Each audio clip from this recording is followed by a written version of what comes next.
world-class lessons from the real estate industry's top 1%, empowering agents to think bigger and do more to create life by design.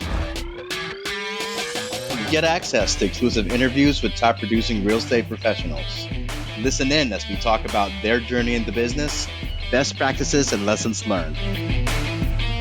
Hosted by KIRO, NASRALAH, and John SCIPIONE. I mean, one thing that we always say in our office is just action is better than perfection, right? This is Light It Up with Lighthouse Residential. All right, you guys, welcome back to another episode of Light It Up podcast. Super excited to have with us today out of Irvine, California, a gentleman who's going to do over $200 million in sales volume this year, already closed $100 million, runs a team of about 25 agents, and based in Irvine, California, Mr. Colton Whitney. Thank you. Appreciate you guys having me on here. Of course, man. We're excited. I know we met back in February at an event in San Diego, and we were just talking, about some of the things we were going to talk about today on the podcast. And I think we started out by, hearing a little bit about your story at that event. And I looked at KIRO and I was like, wow, his numbers from 2021 seem very similar to ours. Like, it's always sort of good to relate to somebody that's on the same path. And then you started talking about your numbers for 2022, and I was like, "Oh shit, it is on a much different projection." So that's what got us most excited, and we've been trying to stay in front of you ever since, man. So we're excited to have you here. Thank you, guys. I'm happy to be here. I appreciate the invite. Yeah, man. Awesome. Our exposure to you was, a couple times, maybe twice that we spoke, but your impact and the lasting impression you left was pretty big, to say the least. And I think part of that is because you have really good leadership skills and you're able to share a story and be vulnerable with the people around you because you come from a place of care and wanting to actually invest in those around you. I think it'd be helpful because I'd love to hear the story again. Can you share with us how you started everything from the beginning?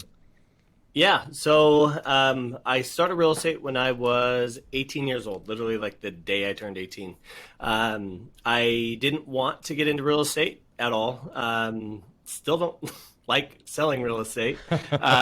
Never have. It was never a passion of mine. But I ended up becoming a father when I was 16 years old. So obviously I lived in Las Vegas. And I was kind of trying to figure out, like, well, shoot, I wanted to be an attorney more than anything. And I was like, well, that's not going to happen now because my parents certainly couldn't afford to put me through school, and I wouldn't be able to do it as a 16-year-old dad. So it was sign up for 16 and Pregnant, that show on MTV, be a stripper in Vegas, or get into real estate and start making some money. And I was really fortunate to have one of my dad's best friends, who was a legend in the industry in Vegas. He's just a great guy. I always called him Dad. He was an incredible human being and an amazing agent, and started on his team. So I reached out to him and I was like, hey, this is what I want to do. Can I join the team? He says, yeah, absolutely. So graduated high school 2 years early. Fortunately, I had already done that, so I didn't have to go through school with my daughter, because that definitely wasn't the look I was going for. I just lived in a tiny little podunk town and wanted to get out of there. So started in Las Vegas, 2008, and the market was, if I'm sure everybody remembers, because they're comparing it today, which I don't think we're even close. But anyway, started in 2008, and I was terrified.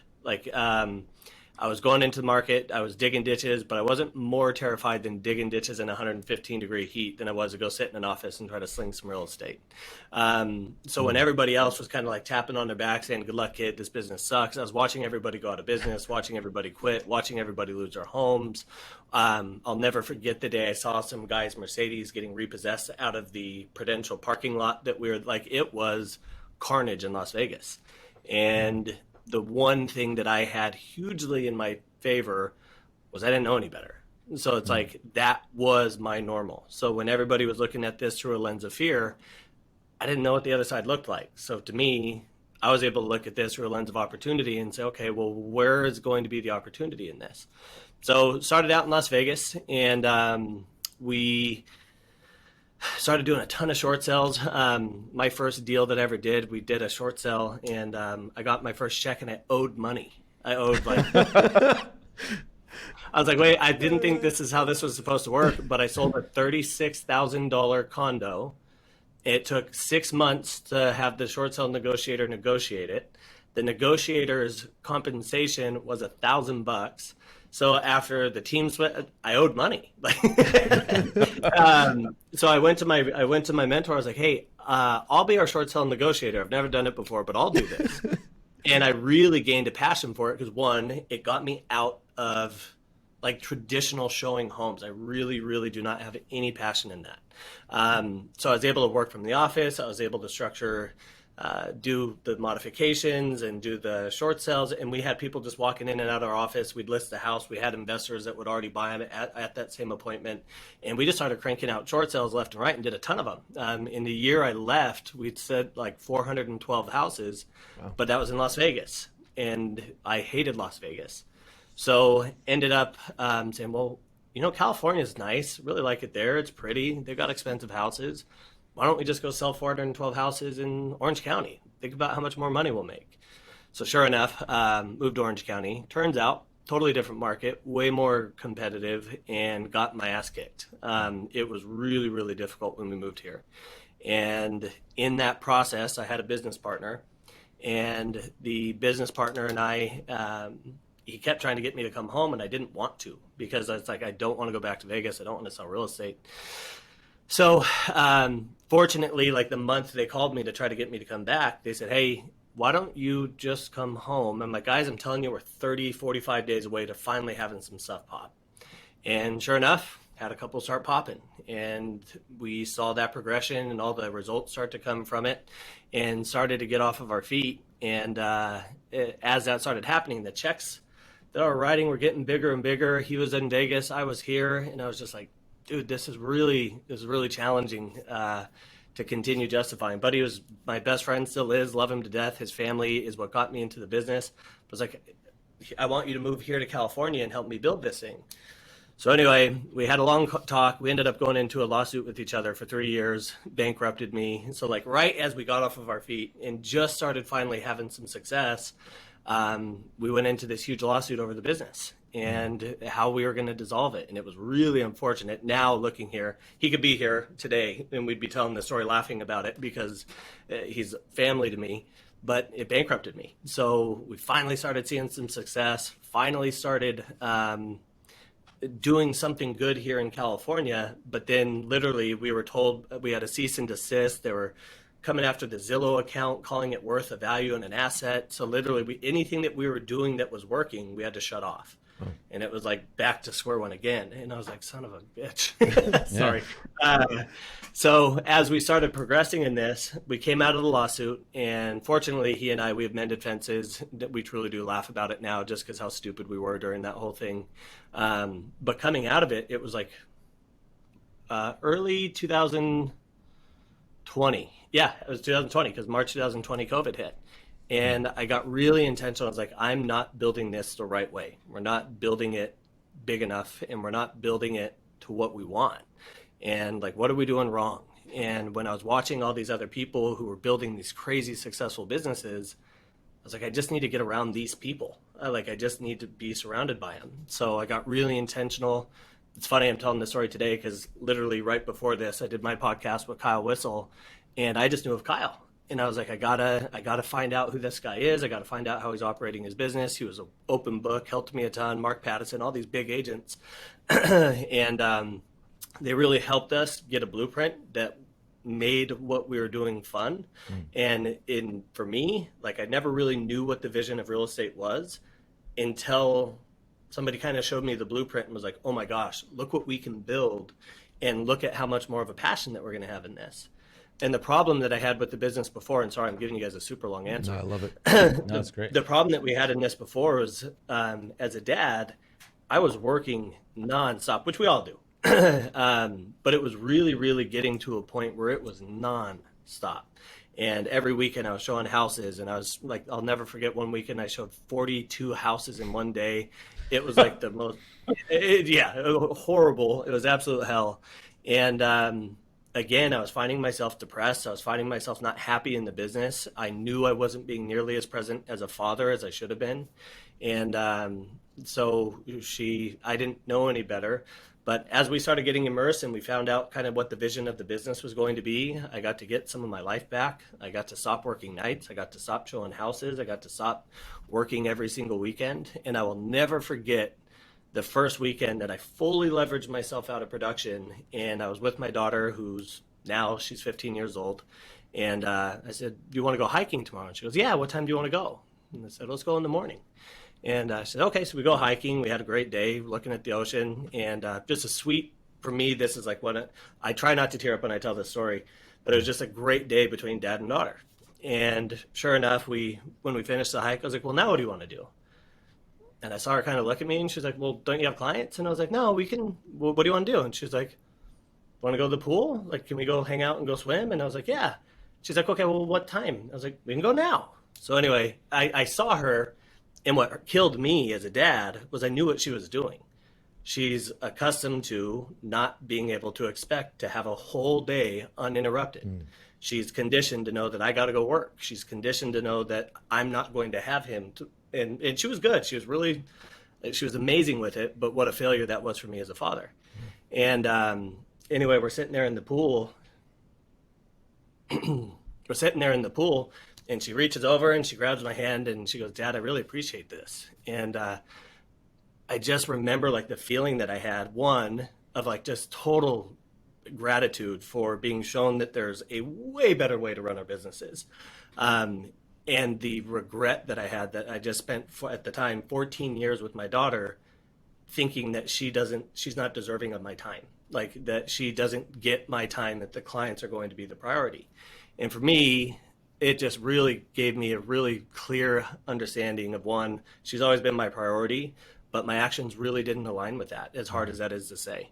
So anyway, we just got aligned with the right people, really got my priorities focused in regard to what the rest of my life was going to look like with my daughter. And it's that proximity to the people that we're with and the people that we know and people who collaborate and share that gave us the ability to build something that now makes it so I can have my life back with my daughter. Wow. Yeah. Thank you so much. No, that's great, man. And sorry, that was a super, super long answer. No. So I apologize for that. I think one of the most impactful things there is, when you're talking to other agents and you're able to actually say, here's the roadmap to accomplish the life you want, you've actually felt that day of how it feels and that tangible sense that you actually want to give back and give to others. So that lightens you up too, I'm imagining, right? Because you relive that every time. The fact, and I'm telling you, there was a day during COVID, mask on, sunglasses, and I just wanted to cry because I was like, this is literally the most miserable thing. Like, I could not be more miserable right now. And I know it sounds stupid, and I'm not knocking our industry. I'm not knocking our job. That is just simply not my passion. Yeah. I find zero fun in showing houses. Just finally having this thing where I'm like, okay, I enjoy helping others. I love helping my agents. Like, it is truly, truly a passion of mine that I didn't even know I had. Yeah. And now it's just become more fun. I get excited to come to the office every day. It's literally like it's your baby, and you get to build it up, and we got to nurture it because we can abandon it and not spend the time and the attention to it that we need, and it can certainly fall flat on its face.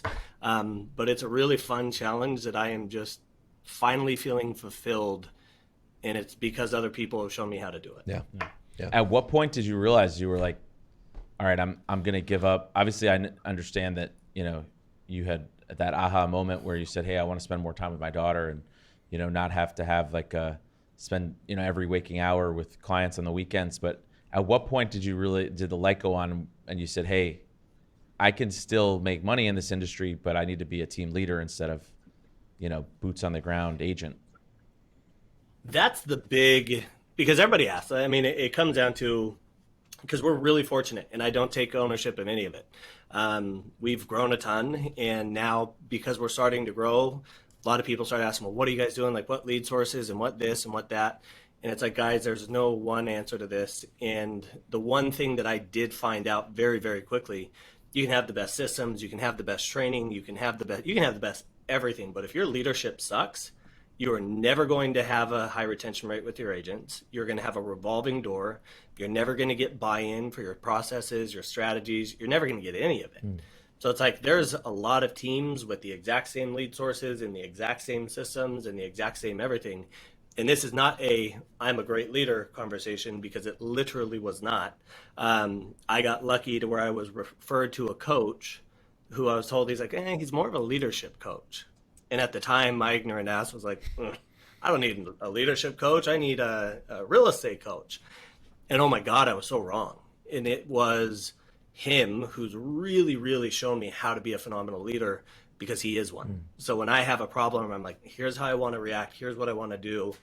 And I'll reach out to him and say, what would you do? And he'll give me a totally different perspective of how you need to approach this to get the response that's going to make this a productive, proactive conversation, as opposed to putting somebody on the defensive and making it, I'm right, you're wrong, do it my way, you're wrong shit. The leadership side of this is one thing that I got lucky to fall into. And I really realized how wrong I'd been doing it my entire career. And the reason we weren't growing was because of leadership. Who's that leadership coach? Eric Hatch. He's a very good friend of mine. He's become family in the process. But between him on the leadership side of things, our Fast Forward movement with Kyle Whissel and Dan Beer and Mark Patterson, like when you just get all of these people who are willing to share and help you avoid all of the mistakes that you inevitably are going to make. Yeah. Like that brilliant idea that the light bulb that goes off in the middle of the night and like, aha, this is it. Yeah. It's so nice to have a devil's advocate that can show you, hey, we tried that. Here's everything that happened that went wrong. This is what you're not thinking of that you need to be. And if you're going to do this, here's some of the bricks you need to lay first in order to make this foundation, in order to make the structure solid. Yeah. And it's like just having that is the only reason. Like it's crazy when we look back a year. My ops manager came in. She's like, when I joined you, we had 4 people. And she's like, I cannot believe that it's been a year. And I'm like, it's been 3. What do you mean? And she's like, no, dude. She's like, it's been a year. And it's like, dude, there's just no way in hell that I could do that without help of other people and the generosity of other people who just want to help you. And I just found out there's a ton of those people. Yeah. Yeah. When we met you in San Diego, the first thing you did on stage is give away your SOP for a showing agent.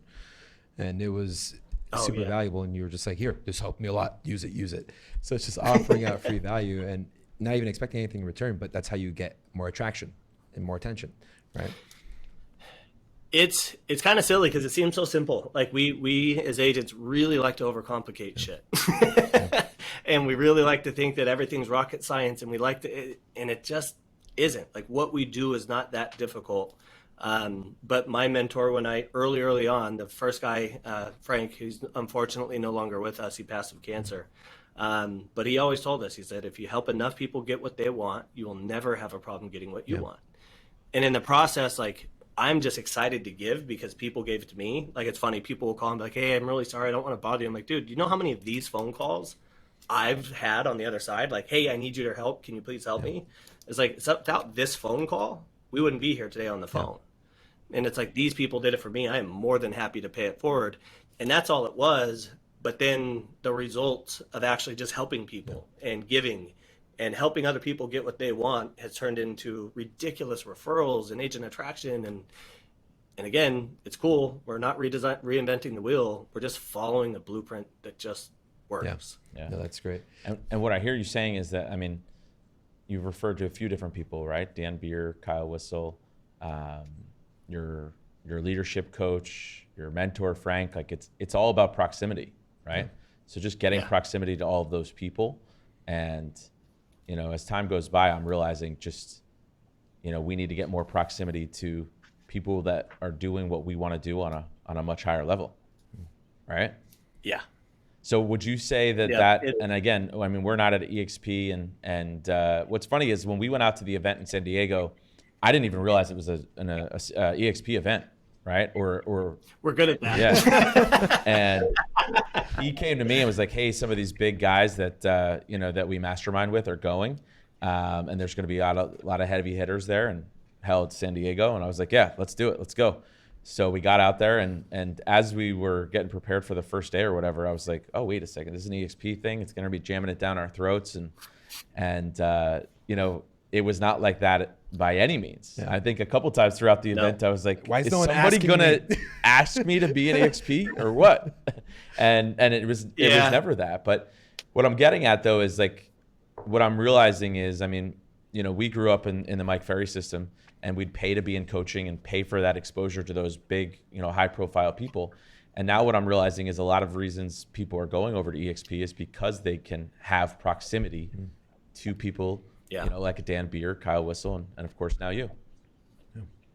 Well, dude, what's so funny is I was telling Kyle, like, I had this whole elaborate scheme on how I was going to get in Kyle's circle. And we're drinking a little whiskey. I didn't here, know the model. Oh, dude, I'm so jealous. I got this BS water. I was talking with Kyle, and I was like, did I ever tell you the story about how I got to know you? And he goes, no. And I was like, dude, I had this whole plan on how I was going to infiltrate your circle and just be around you and figure out what you're doing. I didn't know the model. I didn't know what they were doing. I didn't know it would have been as easy as, hey, dude, can you help me? But he did a post one day, and he was like, we have a Peloton accountability group. I hate Peloton. I hate cycling. I don't like any of that stuff. But he was like, we got this Peloton group, and if it's accountability thing, you got to be up at 5:30 and blah, blah, blah. So I was like, hey, I'd like to join. Got on Peloton right away, bought a Peloton bike, and then started his little accountability group. And that's how we slowly started creating a relationship. And it really is sad. And I want to go back in time to my younger self and beat my ass, because it's like your ego is your worst enemy. And this whole thing, and we as agents, shockingly, we have egos, and we're competitive, and we always want to be number one. I think based on everybody's social media we're all posts, number one. Everybody's number one.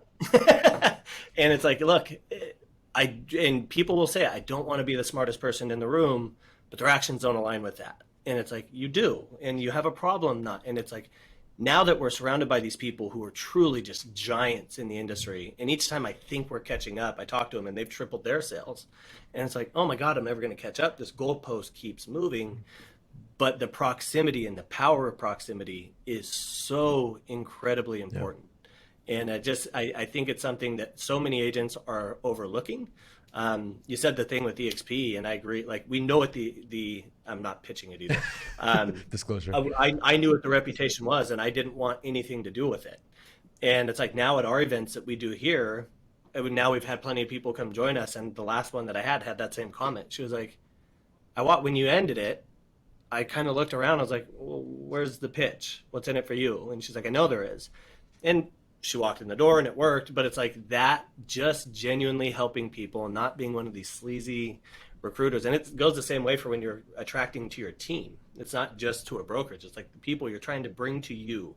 If you want that authentic connection, you got to find them the right way. Yeah. I think that's a good segue into, how you built your team. I know when we were talking about some of the notes about what we were going to talk about today, you said around this time last year, you were a 4-person team, doing about 75 million in volume. And this, right now, I think you said around 27 to 30 agents today, right? So, So how did that happen so quick? Was there, a plan in place to have this many agents by this time frame? Was it that you had so many leads that you needed to bring on agents? I wish, because people are like, what's your plan? I'm like, dude, we are an airplane flying through the air, and we're fixing it as it's flying. There was no plan. There still is no plan.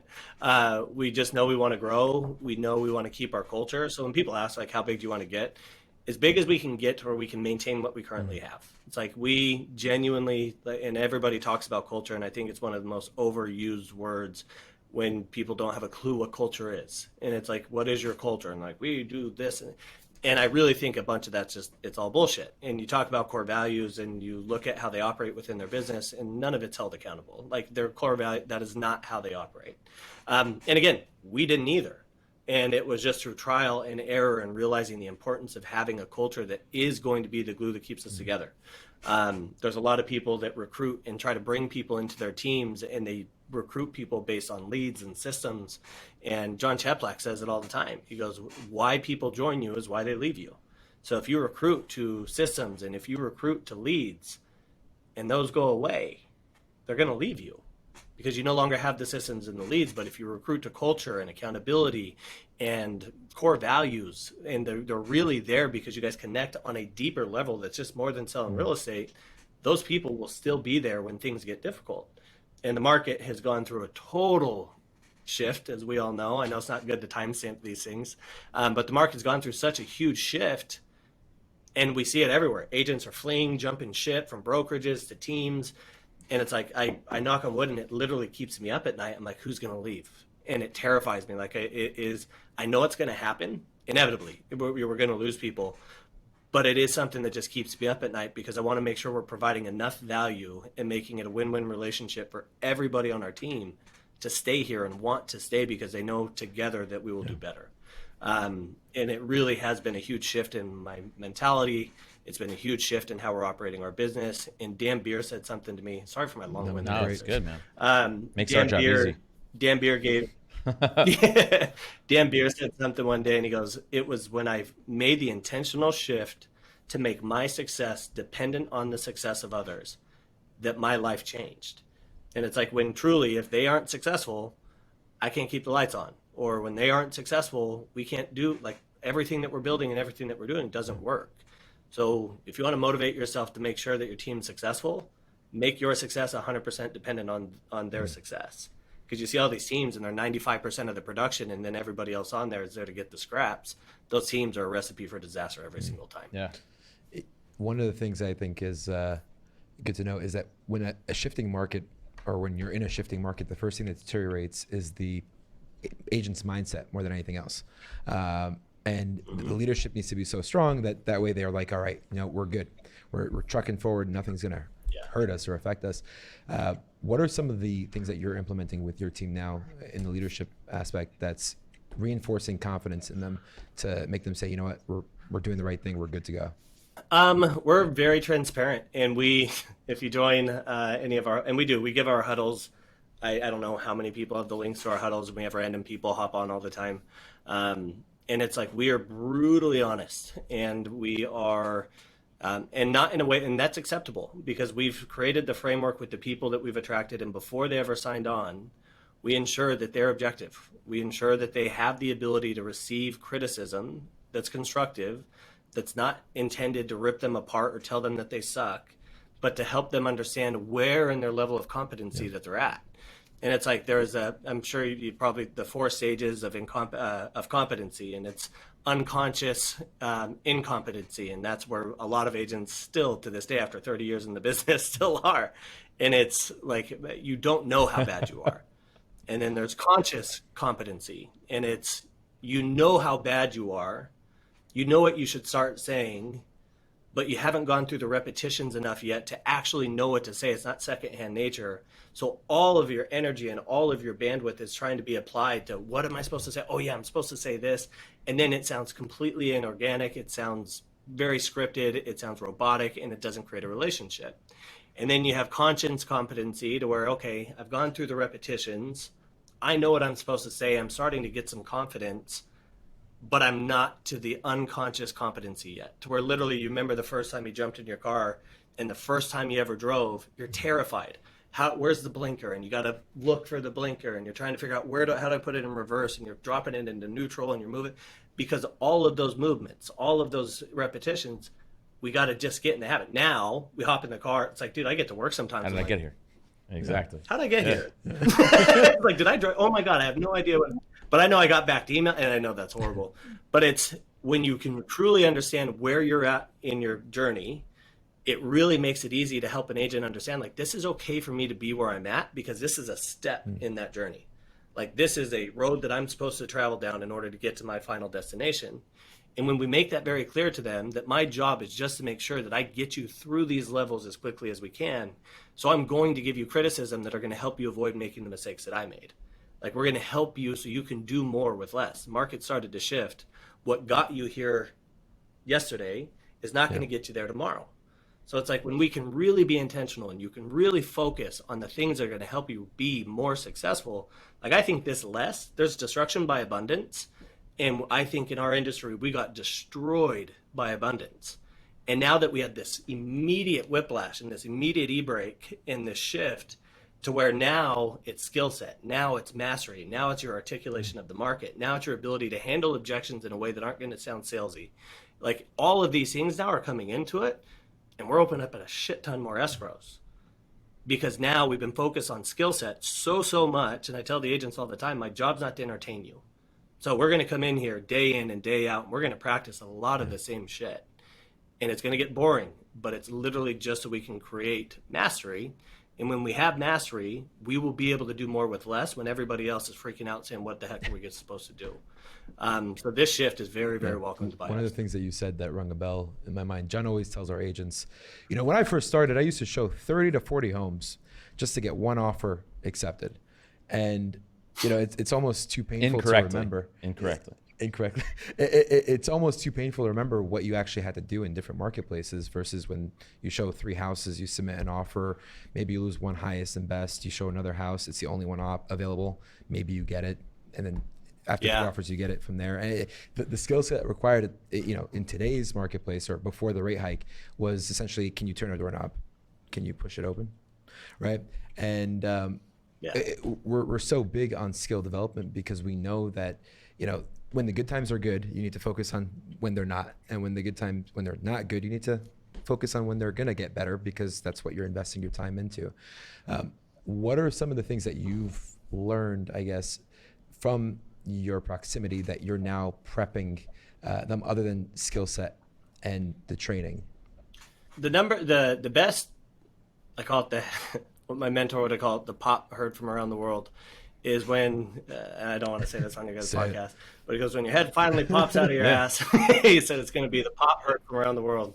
And it's so easy to discount the value of the repetitions and the steps we're supposed to take. And it's such a douchey thing for me to equate it to, so sorry. But it's like when we go to the gym and you jump on the treadmill and you jump off and you go look in the mirror because you ran 30 minutes on the treadmill and you see you haven't lost any weight, you don't stop doing that activity because you know over time consistently that it's going to create a result. And it's like now, and we learned this through the team, because it's like, why all of a sudden am I giving all the leads to the agents? And why are some agents getting people to the offer table and some people aren't? And we're like, because we need to break this down into funnels.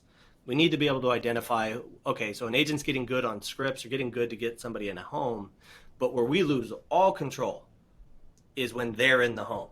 And when they are the ones that get to now take over. So they're not following our processes, they're not following our scripts, they're not following any of it. Now they're walking into a home with a client and they're completely on their own. And it becomes really easy when you start being more conscious of what they're saying, what they're doing in there. It's like, oh, I didn't set the stage for them. They don't know what they're supposed to do in there because I didn't do it correctly. So it's like we train them and we tell them what they're supposed to do.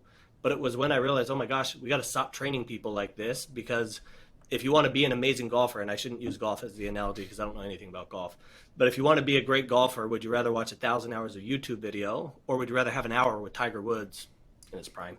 Or would you rather have an hour with Tiger Woods helping you with your swing, helping you with your hip placement, telling you where you should be, where the eyes and your swing, and actually having those adjustments? You're going to learn 1,000 times more than you would by watching the videos. But yet we as team leads are telling everybody, here's what you do, and this is why you do it. And honestly, most of us suck at telling the story to connect them with why this step is so important. And then we're shocked when it doesn't work. And it's like, you didn't tell the story. We tell our agents, if you want to be amazing lead converters, you have to be an amazing storyteller. You need to be able to connect with people emotionally. You need to be able to find out what's influencing them. I think it's Tony Robbins that says, if you want to influence somebody, you have to first understand what's already influencing them. And so it's like, oh, we're doing this differently. I'm telling my agents to do this with our clients, but I'm taking a different approach with them. So now we're telling a better story, connecting them with why these steps are important. And instead of now I showed you, you saw me in all my brilliance, now you go do exactly what I do, you realize that they didn't internalize it the way that they should have, but it's not their fault, it's yours, because you winded them up, let them go, completely let them off the tracks, and they crashed into the first wall. And it's like, you gotta train them, show them how to do it, tell them why it's important so that they can actually be connected with it, but then watch them actually execute it. It's like I'm not going to throw the keys to my daughter when she turns 16, which I'm terrified of, that's coming up. It's like, I'm not going to hand her the keys and just say, bye, sweetie, love you, wish you the best, I hope you can drive this thing. I'm going to go sit in the car with her and make sure that she's doing it and watch the steps she's taking so I can keep her safe and get her to where she needs to be. But we do that differently, and we don't do that with our agents. And then we blame the agents and say, well, they're idiots. No, we are, because we didn't train them correctly. We didn't set the standards correctly, and we didn't care enough to make sure that they knew how to implement it and execute it to ensure that they could do it successfully. That's actually so powerful. Yeah, I think, I mean, you said a lot there, but let's talk about a little bit more about the agents that are joining your team, because we know in this world of real estate, all these agents have such large egos. I think if you were to approach an agent who's 5 years in the business, 10 years in the business, you know, somebody who's a little bit more seasoned, is like, Colton, I got this. I know how to show a home, you know? So is it that your agents are newer to the business? Is it that they're salespeople but don't know real estate? Talk to us about that, because I think a lot of people, when they hear about all this training, they're like, hey, let me just do my thing. Yeah. We really don't have that issue. I haven't had that happen, but we do have a selection process that it gives us the opportunity to weed it out, and we didn't. And honestly, we never had that problem in the past, but I know exactly who you're talking about. But those people are really easy to identify if you just let them talk. Like when you come in here and you do the interviews, you hear the team lead and they're just like, da, da, da, da, da, da, da, da, what I'm doing now on this podcast. It's like, you got to shut up and listen to what these people say. It's like you just hired somebody and you spoke for 95% of the time. So it's like we want to ask questions, and we ask very intentional questions that we've stolen from way smarter people than us. And it's like the emotional IQ questions, to where you can answer and you can see, do they have an ego? Because this question is going to get that response. When you ask people, like I had the best answer ever yesterday with an agent that we interviewed. I just asked her, I said, 12 months from now, straight from John Jet Black. 12 months from now, when somebody has this conversation with how this experience has been with my office, tell me everything that would have to happen in order for that conversation to say it's everything that I wanted and then some. And then shut up and let them talk and find out what's important to them, find out what makes them tick. And in that process, you'll know if they got an ego and they don't make it through the door. So in the trainings, we do, like a lot of times, and I always was guilty of it, like we really do need to make sure that they understand that this is the type of stuff that's going to help you get the results that you're looking for. These tiny little micro adjustments that we're telling you to take, like taking somebody from a 0.8% conversion rate to a 1% conversion rate will give you a 25% increase in income. But here's how you're going to get that extra from a 0.8 to a 0.1. This is exactly what you need to do to get there. So as long as the training is good and you're good at telling the story and connecting them with why the repetition is important, a good agent, and if you attracted the right people, will get it and not fight you on it, and they'll understand it.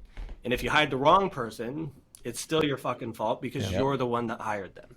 Like that, it was the harshest thing somebody ever told me. It's like, well, who hired him, idiot? You did. Yeah. It's like, oh yeah, I guess my process I think that's sucks. one of the biggest things. Is I've only heard a couple of conversations from Jet Black, and I know he says eliminate goals because you're going to KPI them to death. Focus on commitments, and the way that you're connecting them with the why it's so important to absorb what you're teaching, because it comes from a good place. As a team leader, you're like, this worked for me, it saved me, right? And you're like, trust me, just learn it. But when you don't connect the why, you're more motivated for them to learn it than they are for themselves. So how do you make it resonate? So can you give an example of how you connect those dots? It really comes down to the right people. And when I say, and to give you an example of it, in like a day, I don't know what happened to me as I'm getting older. I'm becoming a crybaby. It's like, dude, I really didn't have much empathy. I really didn't have much emotion all the way through until I was like 28 years old. And now it cracks me up because my mom's like, I'm so happy this person was born. Only took 28 years. She's like, that little asshole finally popped. But it's like the right people. So when I finally realized, oh my gosh, we're really finally like, there's a few things I'm really, really proud of. My daughter and the people that we have on this team. And it's not something that I take credit for. I tell everybody it has taken a village to raise this idiot. Like I became really coachable, and I was like, hey, I'm doing it wrong. This is what we got to do now, because that's what he said, and he's done it better than me. And who am I to question that? And it's like when I see my agents call and ask to be turned off leads, and we had like half the team turned off leads, I'm like, why is everybody volunteering to be turned off leads? And it's because a lot of the agents didn't feel that they had the skill set yet to do something with that lead. And they didn't want to steal a deal that one of my other agents would be able to convert from the company. And it's like, dude, the amount of times that we hear our agents say that, like, turn me off, I'm not able to handle this conversation. And it's like, wow, like that, we really have great people in here that genuinely care, but we tell them that story. And when everything got, like, lots of things have happened from January 1st to today, to where on the West Coast, half of the Zillow Flex agents, they were telling us higher, higher, higher, higher. And then all of our lead delivery got taken away like overnight. And we're like, oh my gosh, what do we do? A lot of teams didn't tell their teams. They didn't even say anything. They didn't know what to tell them. Very first thing we did was come home and say, hey guys, we just got turned off. And it wasn't because of performance. And what's funny, and one of our masterminds was like, did anybody else get shut off? Like, oh no, it must be a performance issue. I'm like, no, we're number 2 in our market. It's not that. And sure enough, everybody did have that happen. They were just all too embarrassed to say it. So it's like the very first thing we did was we showed up to the team like, guys, this got turned off. We need to shift today. Otherwise, a lot of us are going to be in trouble in 90 days. And then when the leads, we had several other lead sources. And it's like, well, you guys need to understand the value of every single one of these leads. What we had in abundance before is now scarcity.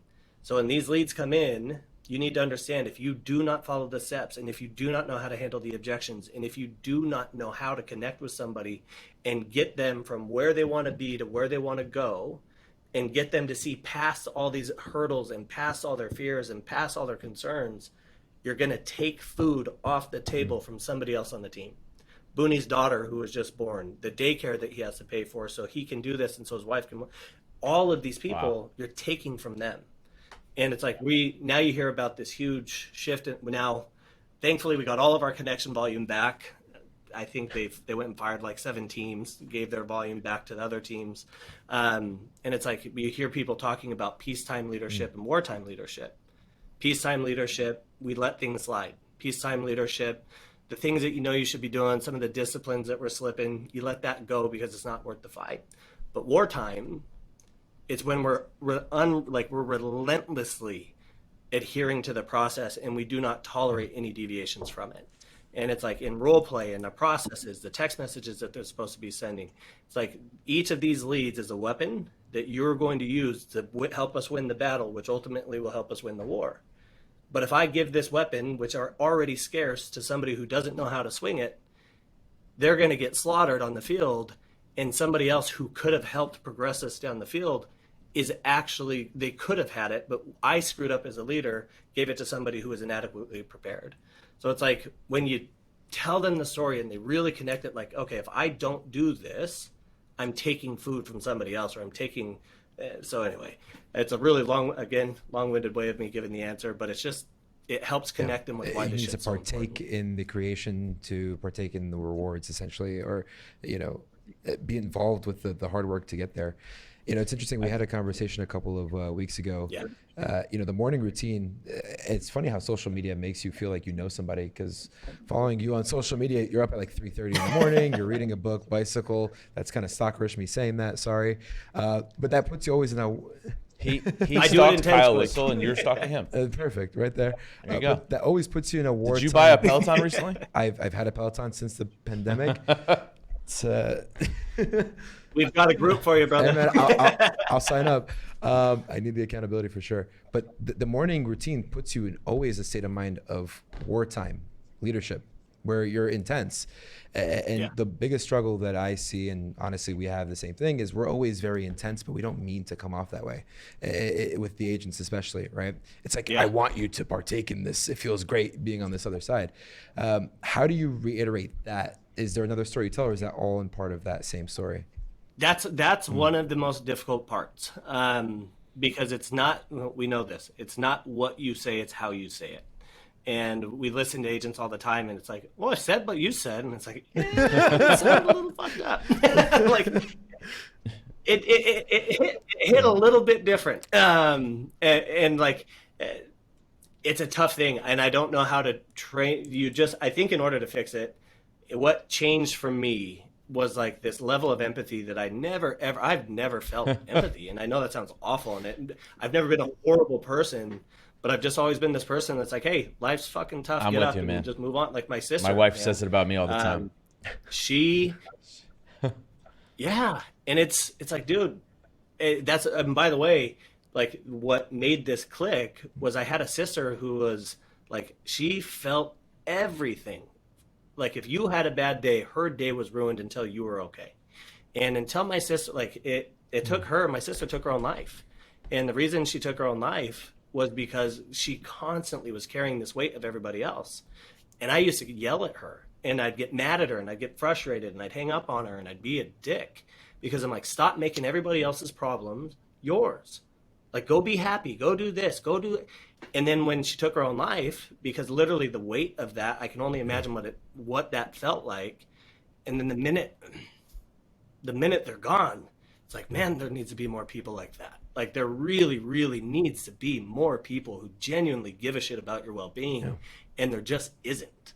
And it's like when she was gone, I was like, fuck, we need more people like you. And like that was the day when I started feeling empathy and I started like really understanding the importance of it and realized that empathy becomes a superpower.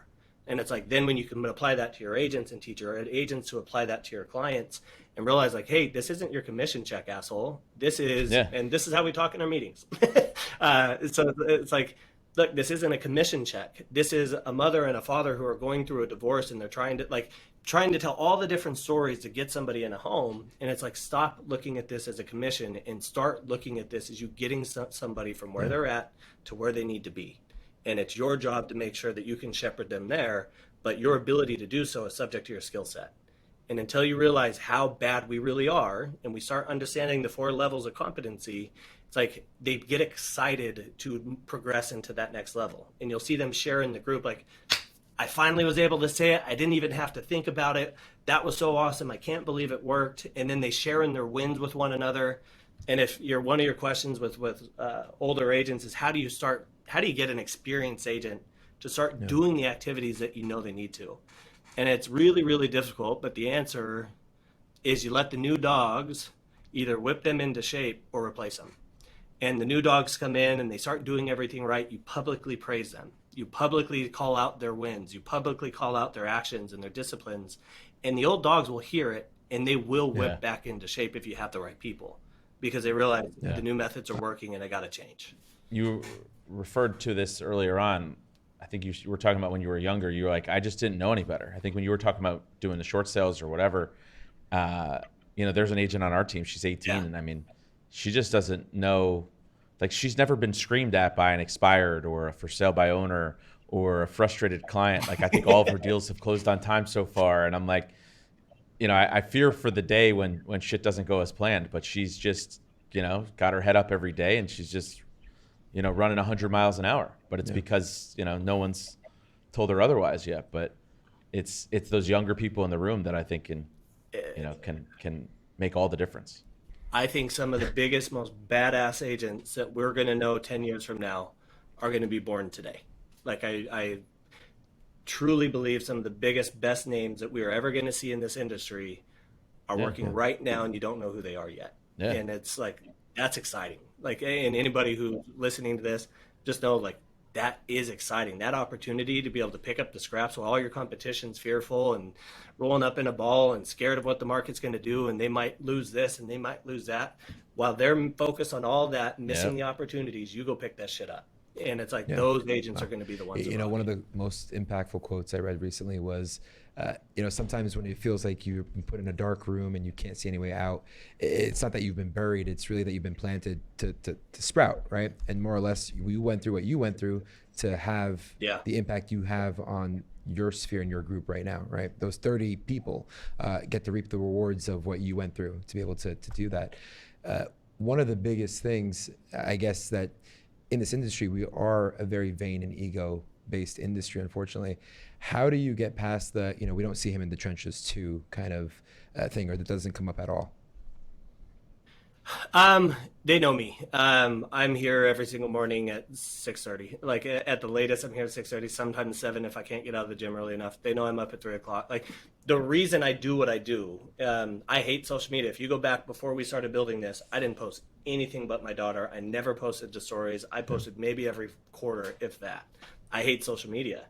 And Mark Pattison told me, he's like, dude, if you want to attract agents, and if you want to attract the right agents, you need to get the people who see what you do, are motivated by that, are enamored by that, and join you because of that. Because now you got people who are just going to be culture fits. And he's like, all my best agents came organically from social media. So I started posting, and sure shit, he was right. It's like everybody. And so I started getting way more intentional. And it's like, dude, it annoys me.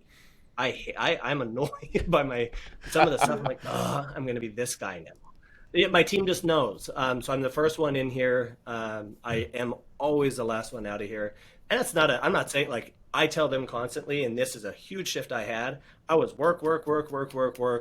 Now I am, like, my daughter, I don't have her 100% of the time. We split custody between her mom. And when she's not here, this is the best thing I can possibly be putting my time into. When she's here, I'm gone.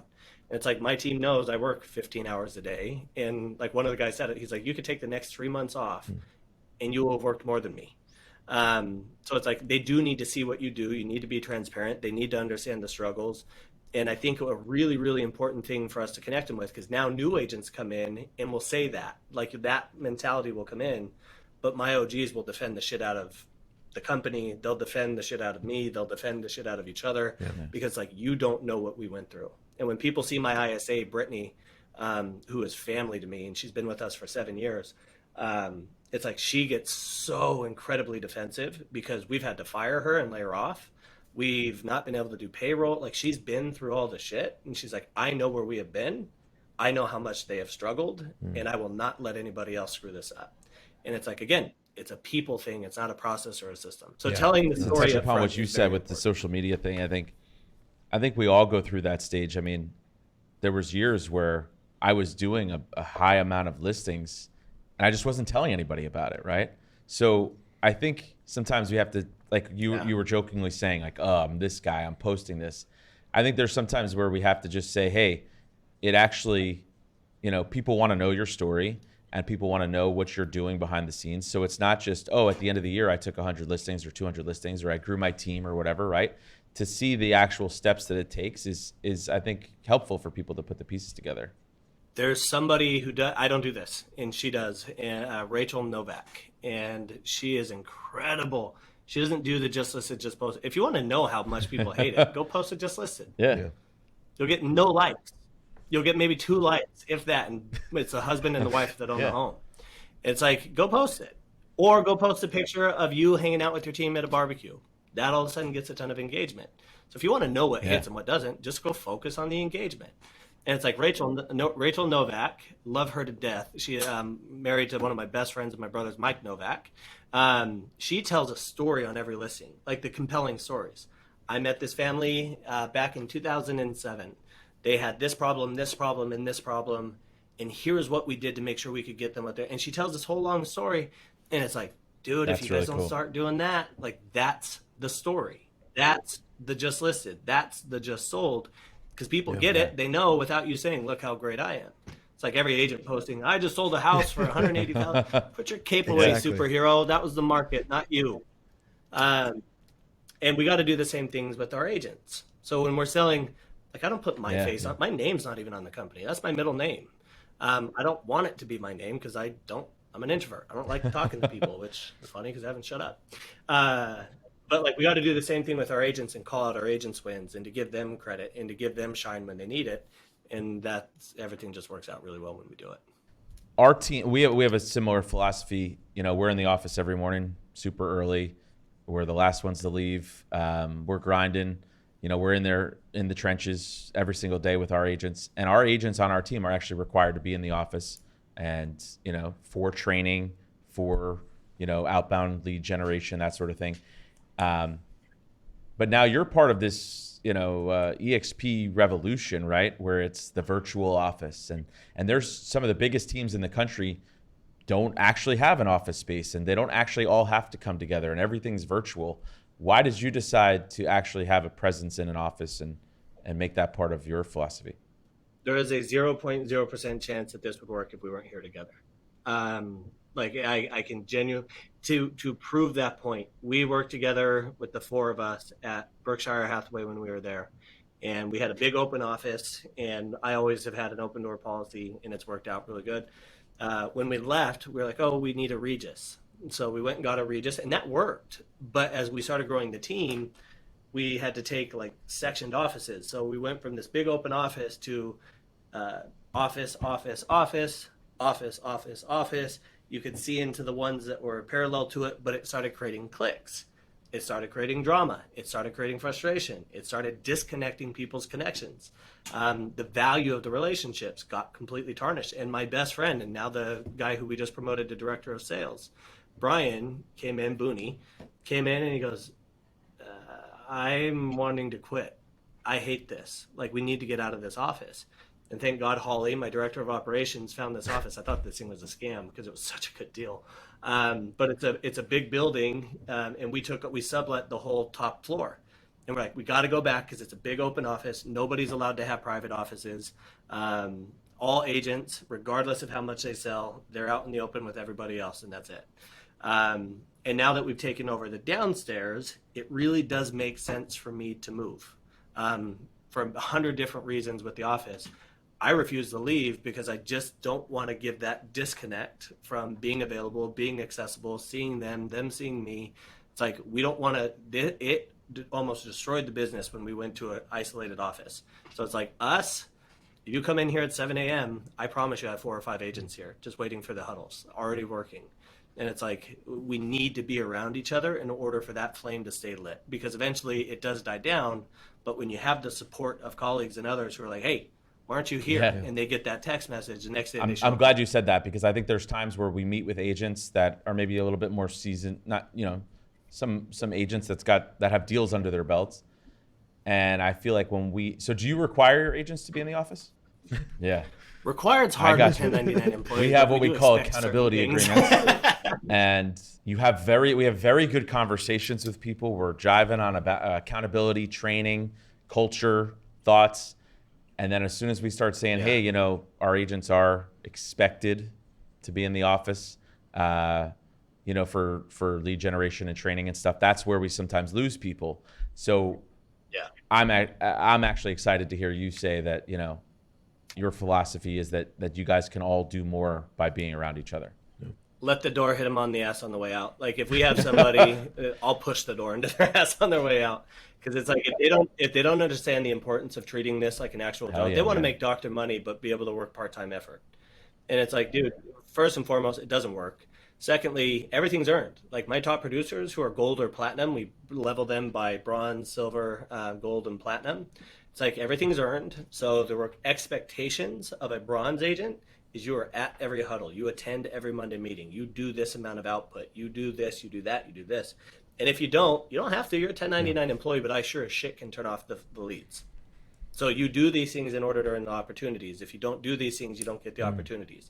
Feed the stallions, starve the ponies. And it's like, I'm not going to just feed opportunity to you, especially now that the market's changing, and start underfeeding one of my stallions and one of our best performing horses.